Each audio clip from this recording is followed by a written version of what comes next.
아빠와 함께하는 세계사 제11장 세계의 아득히 먼 곳. 오스트레일리아의 강철 무법자 네드 켈리. 찌는 듯이 더운 6월의 어느 날 아침에 4명의 사나이가 자기들 손으로 만든 갑옷을 차려입고 있었어. 그들은 쟁기에 나를 뜯어서 만든 가슴판을 차고 쇠 양동이에 구멍을 뚫어 만든 투구를 썼어. 그들의 모습은 마치 가장 무도회에 나가기 위해서 치장을 한 기사들 같았어. 그러나 내 사나이들은 가장 무도회에 나가는 것이 아니었단다. 그들은 오스트레일리아 경찰과 필사의 싸움을 벌이려고 채비를 했던 거야. 싸움이 끝났을 때는 내 사나이들 중에서 3명은 죽고 1명은 부상당한 채 끌려가서 재판을 받고 교수형을 당하게 된단다. 오스트레일리아가 대영 제국의 일부라는 건 알고 있겠지. 그러나 그 시절에 영국 사람들은 오스트레일리아라는 곳이 세상의 저 밑바닥에 있다고 생각했어. 또 영국으로부터 너무도 먼 곳이었기 때문에 그곳에 가본 사람이 거의 없었단다. 그리고 오스트레일리아에 사는 사람들은 대다수가 버림받은 죄수들이거나 그 죄수들의 자식들이었어. 수십 년 전부터 영국의 나라 안에 모든 감옥이 이미 꽉 찼기 때문에 더 이상 죄수들을 가두어 둘 곳이 없었어. 그래서 죄수들을 배에 실어서 저 멀리 남동쪽에 있는 오스트레일리아 대륙으로 보내기 시작했던 거지. 그곳에서 죄수들은 영국 총독의 지배를 받고 영국인 간수들의 감시를 받으면서 집을 짓고 논밭을 일구어 농사를 지었단다. 죄수들은 처음에는 너무도 혹독하게 뜨거운 태양 아래 그저 목숨이라도 부지하면 다행이라고 여기며 살았어. 그러나 시간이 흐르자 그들은 바짝 말라터진 땅에서 곡식을 기를 수 있는 방법을 터득했어. 그리고 잊고 형기를 마치고 자유의 몸이 된 죄수들이 저마다 부쳐먹고 살 땅을 찾아서 정착을 하고 가정을 이루었어. 또 본국에서도 수많은 남녀들이 새로운 터전을 찾아서 오스트레일리아로 왔어. 영국에서는 가난한 사람이 부자가 될 기회가 영원히 오지 않지만 오스트레일리아에서는 누구나 다 자기의 토지를 가질 수 있기 때문이었지. 오스트레일리아의 붉은 땅 속에서 금이 발견되었을 때는 전 세계 곳곳에서 수많은 사람들이 그곳으로 몰려왔어. 그 사람들 중에는 가진 것을 다 바치고 죽을 고생만 하다가 더욱 가난뱅이가 되어버린 사람들도 덜어 있었지만 믿어지지 않을 만큼 엄청난 부자가 된 사람이 훨씬 더 많았단다. 그들은 심지어 장난삼아서 금덩어리를 엽총에 우겨 넣어서 쏘기도 하고 크리스마스 파티 때에는 금가루를 펑펑 뿌리기도 했다는구나. 빅토리아주에서는 무게가 70kg이나 나가는 보통 남자 어른 몸무게와 맞먹는 금덩어리가 발견되기도 했대. 골드러시가 시작된 지 2년 후에 영국 정부는 이제부터는 죄수들을 오스트레일리아로 보내지 않기로 결정했어. 오스트레일리아가 갈수록 부강해지자 그곳의 모든 백인 정착지들을 영국 대영 제국의 정식 식민지로 만들려고 했던 거야. 그러나 그곳의 식민지들은 여러 가지 분란의 소지를 안고 있었단다. 금과 힘을 가진 부자들이 가장 질이 좋은 땅을 차지해서 목장을 일구고 양떼를 길렀어. 가난한 농부들은 바짝 말라터진 작은 땅떼기나 부쳐먹으며 겨우 목숨을 이어가야 했지. 또 대다수의 사람들은 정부의 관리들과 경찰들이 양이나 소를 먹이며 사는 가난한 사람들의 권리에 대해서는 전혀 관심을 가지지 않는다고 믿었어. 절망에 빠진 사람들이 무리를 지어 도로가에 숨어 몸을 숨기고 있다가 금광에서 도시로 금을 실어 나르는 마차를 통째로 빼앗는 사태가 잇따랐어. 산적이란 뜻의 부시 레인저라고 불리는 이들 중 몇몇은 영국에서 로빈 후드가 유명한 것만큼이나 이름을 날렸단다. 마틴 캐시라는 사람은 젠틀맨 부시 레인저라는 별명으로 불렸는데 총구를 들이대고 강도질을 하면서도 피해자를 처음부터 끝까지 아주 정중하게 대했기 때문이야. 그 외의 이름을 날린 부시레인저로는 여인족을 습격해서 돈을 훔친 캡틴 썬더볼트와 은행 털이를 전문으로 했던 캡틴 문라이트가 있어. 그러나 제일 유명했던 부시레인저는 네드 켈리라는 사단이었어. 네드 켈리의 아버지는 죄수로서 형기를 마치고 자유인이 되었는데 네드가 11살 때 세상을 떠났어. 그래서 어머니 엘렌이 7자식을 거느리고 30제곱미터 정도의 척박한 땅을 붙이며 살았단다. 네드는 아주 어릴 적부터 말썽을 부리기 시작했어. 그러나 경찰이 혐의를 씌운 짓들을 네드가 정말로 저질렀는지는 분명하지가 않았어. 네드는 겨우 14살 때 혼자서 길을 가던 나그네에게 강도질을 했다는 혐의로 체포되었지만 혐의를 인정할 만한 증거가 충분하지 않아서 풀려났어. 1년 후에는 어느 산적의 강도질을 도왔다는 혐의로 또다시 체포되었는데 이번에는 6개월의 징역형을 받고 감옥에 갇혔어. 그는 감옥에서 풀려난 지 몇 주일 만에 또 체포되었는데 친구가 훔쳐 가지고 온 말을 넘겨받았다는 혐의였어. 네드는 난 그게 훔친 말인 줄 몰랐어요 라고 항의했어. 그러나 판사는 그를 다시 감옥에 보냈어. 이번에는 3년형이었어. 네드가 3년형을 마치고 집에 돌아오고 얼마 뒤였어. 어느 더운 날 오후에 경찰 한 명이 네드의 집에 왔어. 경찰은 네드의 동생 댄을 체포하러 왔다고 말했어. 댄이 남의 말을 여러 마리 훔쳐다가 팔았다는 것이었어. 네드의 집에서 그 다음에 무슨 일이 있었는지는 아무도 몰라. 경찰서로 돌아온 그 경찰은 네드가 자기에게 총을 쏘았고 네드의 어머니 엘렌이 부삽을 휘두르며 달려들었다고 말했어. 그러나 네드의 이웃들은 그 시각에 네드는 집에서 수킬로미터나 떨어진 곳에 가 있었다고 말했고 네드의 어머니는 자기는 부삽을 휘두르며 경찰을 때리려고 하기는커녕 저녁을 대접하려 했다고 말했어. 그러나 경찰은 네드와 댄을 살인미수로 체포하기로 했어. 형제는 집에서 도망쳐서 황해의 덩불지대에 숨었어. 그러나 경찰은 어머니 엘렌을 체포해서 재판에 넘겼어. 엘렌은 3년형을 선고받고 감옥에 갇혔단다. 덤불지대에 숨어있다 그 소식을 들은 네드는 격분했어. 그는 자기 같은 가난한 농민의 자식은 경찰이 결코 공정하게 대접해주지 않을 것이고 정부는 언제나 부자들의 편에 들 것이라는 것을 믿지 않을 수가 없었어. 4명의 경찰이 네드와 댄을 잡으려고 추적해왔을 때 형제는 그들과 맞서 싸웠단다. 스트린지 바크 크리크라는 곳에서 벌어진 총격전에서 경찰 3명이 죽었어. 네드는 나중에 체포되었을 때 쓴 자술서에서 자기가 경찰들을 쏜 것은 정당방위였다고 주장했어. 나는 그들을 쏘지 않을 수 없었다. 그냥 엎드려 있었더라면 그들이 날 쏘아 죽였을 것이다. 그러나 정부는 네드와 댄 그리고 그들과 함께 황야로 달아났던 두 친구를 고의적인 살해 혐의로 지명수배했어. 그리고 그 무법자를 잡아오는 사람들에게 8,000파운드를 줄 것이며 그들을 본 사람은 누구든지 덮어놓고 쏘아 죽여도 좋다고 발표했어. 네드와 댄과 두 친구는 대략 2년 동안 한 무리의 부하를 이끌고 오스트레일리아의 동남부 일대를 휩쓸고 다녔어. 그들은 경찰의 눈을 피해가며 은행을 털었단다. 그러나 대다수의 주민들은 네드와 그의 무리를 영웅으로 여겼어. 그들이 잔인하고 불공정한 경찰들과 정부 관리들과 싸웠기 때문이지. 1880년 6월에 네드와 그의 무리는 글렌로안이라는 소도시 근처에 철도 선로를 폭파한다는 계획을 세웠어. 그래서 글렌로안 한 연수구를 점거해서 본부로 삼았는데 선로에 폭약을 설치하기 전에 경찰이 연수구를 포위했어. 네드와 동생 댄과 2명의 친구는 총격전을 치를 준비를 했어. 그들은 쟁기의 날을 뜯어서 갑옷을 만들었어. 갑옷의 무게가 23kg도 넘어서 몸을 가누기 힘들었지만 총알을 맞고 죽지 않으려면 어쩔 수가 없었어. 그들이 갑옷을 다 입었을 때 경찰이 총을 쏘기 시작했어. 그런데 네드는 다리를 가릴 갑옷까지는 없었어. 총격전이 한창일 때 그는 다리에 총알을 맞았어. 그는 다리에 총알을 맞고 쓰러지면서 동생과 친구들을 보호하려고 안간힘을 썼어. 그러나 동생도 죽고 친구들도 다 죽고 네드만 죽지 않았어. 네드는 경찰에게 사로잡혀서 멜버른시로 끌려갔고 그곳에서 살인 혐의로 재판을 받았어. 재판정에서 네드는 자기는 언제나 목숨을 지키기 위해서만 싸웠다고 주장했어. 그는 판사에게 이렇게 말했어. 나는 남의 목숨을 죽일 인간이 절대로 못 된다. 그러나 판사는 너는 지금 너의 악행을 목격한 증인들이 거짓말을 했다고 우기고 있다. 그러자 네드가 또 말했어. 마음대로 생각해라. 그러나 언젠가는 여기보다 훨씬 더 높은 법정에서 무엇이 옳고 그른지 누구나가 다 알게 될 날이 반드시 올 것이다. 네드는 교수형을 선고받았어. 그러자 3만 명의 오스트레일리아 사람들이 네드를 죽여서는 안 된다고 멜버른 총독에게 호소하는 청원서에 설명을 했어. 하지만 총독은 받아들이지 않았단다.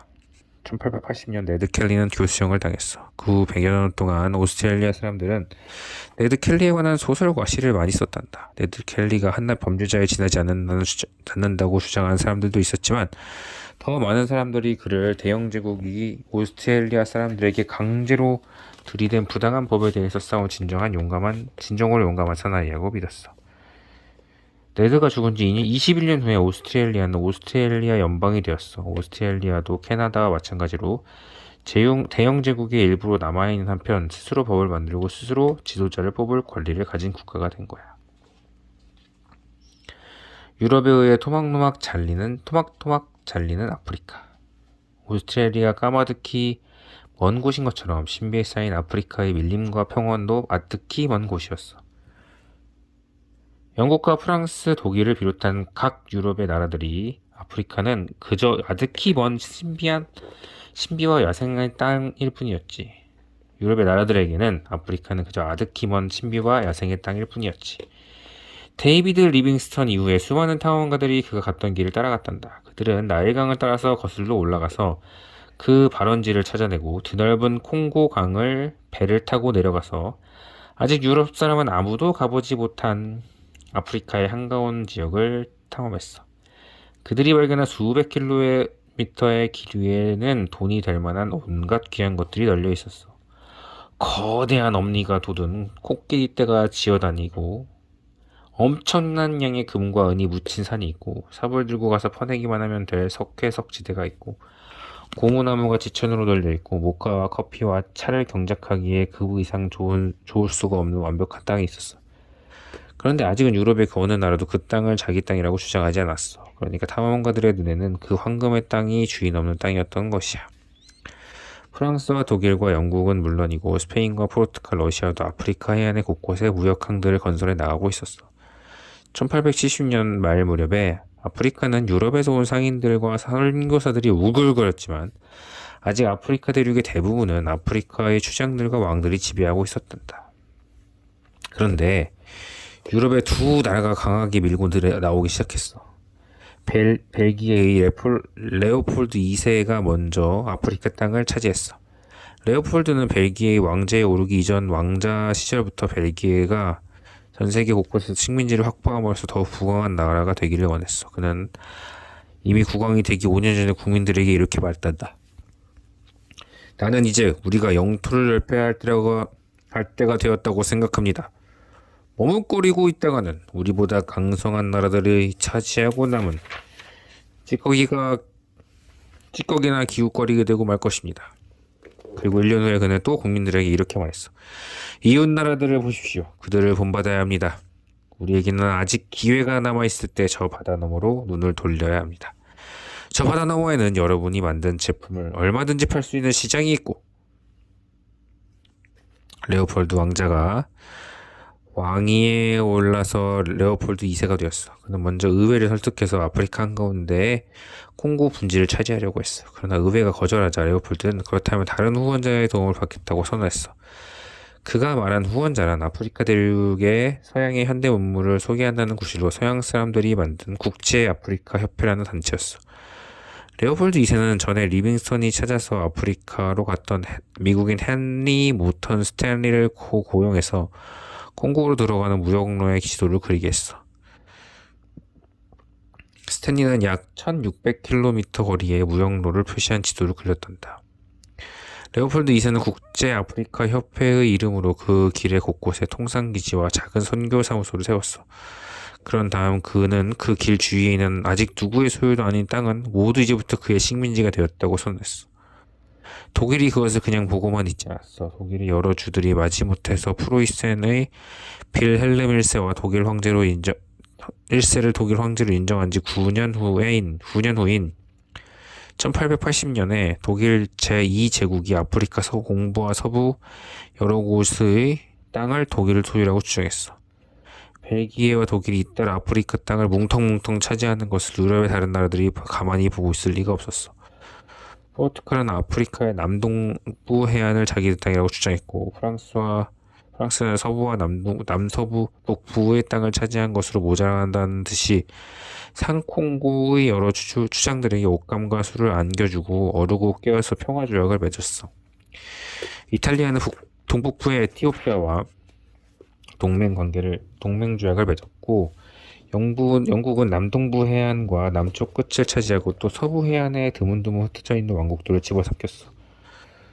그러나 어느 나라도 만족할 줄을 몰랐어. 1880년 이후에 몇 년 동안을 스크럼블이라고 부르는데 이것은 쟁탈전이라는 뜻이야. 쟁탈전이라고 하니까 제법 그럴듯하게 들릴지 모르지만 실은 난장판이나 뒤범벅이라고 하는 게 더 적절한 표현일 거야. 유럽의 여러 나라들이 아프리카 땅을 서로 많이 차지하려고 체면이고 뭐고 가리지 않고 지자비를 했던 형국을 이루는 말이니까. 그들은 어느 나라든지 아프리카에서 다른 나라들보다 더 많은 땅을 차지하는 나라가 제일 잘난 나라가 되는 것이라고 믿었던 게 틀림없나 봐. 1884년 독일이 유럽의 다른 나라들을 초대해서 베를린에서 회의를 열었어. 베를린 회의라고 불리는 이 회의에는 12개국의 나라의 대표들이 아프리카 땅에서 서로 땅을 많이 차지하려고 앞을 다투는 것까지는 괜찮지만 전쟁만은 절대로 하지 않는 게 서로를 위해서 가장 좋은 길이 아니겠냐고 합의를 보았단다. 전쟁을 하자면 돈이 너무 많이 들지 않겠냐는 것이었지. 아프리카에는 아직도 빼앗을 땅이 널려 있으니까 싸우지 않고도 서로가 분수에 맞게 나누어 가지는 방법을 찾아보는 게 훨씬 더 현명한 처사가 아니겠느냐는 말이야. 그래서 그들은 만약 어떤 나라가 아프리카 어느 곳에서 다른 나라보다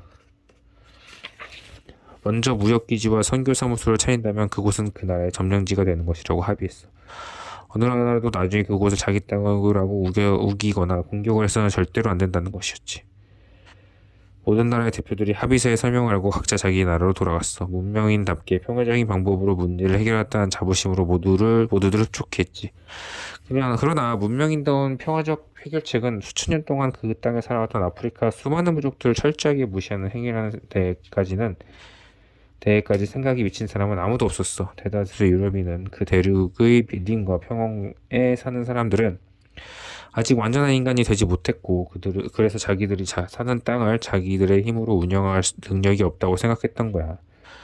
돌보아주고 이끌어주고 감독하지 않으면 언젠가 무슨 사고를 낼지 모르는 어린아이 같다고 생각했단 말이지. 베를린 회의가 유럽 나라들 사이에 전쟁을 막아주었는지는 몰라도 그 100여 년 동안 아프리카 사람에게 이루 말할 수 없는 불행과 불안정을 안겨주었던 원인이 되었단다. 유럽의 어느 나라가 아프리카 어느 지역을 점령하면 그때부터 그것은 그 나라의 식민지가 되었어. 그리고 그 땅 주위의 경계선을 긋고는 영국령 소말릴란드라든가 로디지아 같은 지 이름으로 불렸어. 그런데 말이야, 유럽 사람들이 저마다 아프리카 땅에다가 경계선을 긋기 시작하기 훨씬 이전부터 아프리카의 수많은 부족들이 끼리끼리 편을 지어서 서로 싸우고 있었어. 유럽 사람들은 그들이 차지한 식민지를 어떻게든 힘을 조금 들이고 관리하고 싶었겠지. 그래서 그들은 서로 한편인 부족들을 따로 떼어 모아놓고 서로 싸우는 부족들은 한데 모이게 만드는 경계선을 그었단다.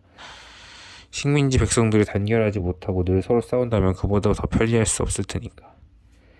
1900년대에 이르 아프리카 대륙은 북동쪽의 에티오피아가 남서부 해안의 라이베리아를 제외하고는 모조리 유럽의 나라가 차지하게 되었어. 독일, 이탈리아, 영국, 포르투갈, 스페인, 프랑스 등이 거대한 아프리카 대륙을 토막토막 잘라서 단 한 뼘도 남기지 않고 빼앗아 버린 거야.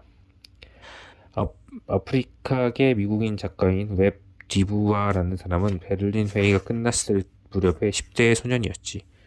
그는 유럽인에 의해서 아프리카에서 하는 모든 변화를 목격했고 그들이 무역 기지와 선교 사무소를 짓고 땅을 빼앗아가는 과정을 낱낱이 지켜보았어. 그는 나중에 어른이 되었을 때 이렇게 썼어. 금 광산과 다이아몬드 광산과 구리 광산과 주석 광산과 밀림의 유전과 코코아 밭에서 부려먹을 값싼 노동력을 원하는 침략자라고 부르는 게 마땅한 투자자들이 선교사들의 뒤를 따라 들어왔다. 가족의 질서가 무너지고 부족의 질서와 전통이 사라지고 추장의 권력은 그 지역의 백인 판무관의 지배에 바뀌었다. 19세기 말에 이르러서 아프리카는 인간의 파괴심이 보일 수 있는 모든 수단을 거기에 다 들이댄 듯이 철저하고 완벽하게 망가져 버렸다. 끝.